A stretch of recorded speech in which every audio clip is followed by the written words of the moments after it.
നിക്കടി എവിടെ? എങ്ങോട്ട് പോന്നു?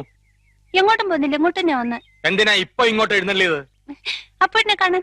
എന്തിനാ എന്നെ കാണുന്നത്? അതപ്പഴിനെ അറിയത്തില്ലേ? എന്നിട്ടാണോ സുമതി കുഞ്ഞമ്മയുടെ മോൻ അശോക മേനവന് മാറ്റി നിനക്കൊരു ഇത്? കബഡി മത്സരത്തിൽ അവൻ എങ്ങനെയോ ജയിച്ചെന്ന് കണ്ടപ്പോ നീ ഇവിടെ കിടന്ന് ഉറഞ്ഞു തുള്ളുന്നുണ്ടല്ലോ. ജയിക്കുന്നവരാരായാലും ഒരു അഭിനന്ദിക്കുന്നതിൽ എന്താ തെറ്റ്? അന്യനൊന്നും അല്ലല്ലോ, അതും എന്റെ അമ്മായിയുടെ മോൻ തന്നെയല്ലേ. അത്രയ്ക്കും ഇഷ്ടമാണെങ്കിൽ നിനക്ക് അവനെ തന്നെ കെട്ടിയാ പോരെ? ഇഷ്ടമുള്ളവരൊക്കെ എല്ലാരും കെട്ടല്ലേ? നിങ്ങൾ നേരെ നോക്കിയാ കീരിയും പമ്പും പോലാണല്ലോ. നീ എന്തിനാ രമേന്തി അവനെ ദേഷ്യം പിടിപ്പിക്കുന്നേ? തോക്കുമ്പോഴും ദേഷ്യപ്പെടുമ്പോഴും അപ്പൂട്ടന്റെ മുഖം കാണാൻ നല്ല ചേല അമ്മായി. അശോകന്റെ തോറ്റ മോത്തിന്റെ ശൈലി നീ കണ്ടിട്ടുണ്ടോ? അതിന് അപ്പൂട്ടന്റെ ഒരു അവസരം തരുന്നില്ലല്ലോ. എന്നാ കാവിലെ പാട്ട് മത്സരത്തിന് നീ വാ, അവന്റെ തോറ്റ മോന്തയുടെ ക്ലോസപ്പ് കാണാം. ചുമ്മാ തങ്ങിയെന്ന് തോറ്റാ പോരെ, അതിന് ഈ വീരവാദം വേണോ? ചുമ്മാ തങ്ങിയെന്ന് തോറ്റാ പോരേന്ന്.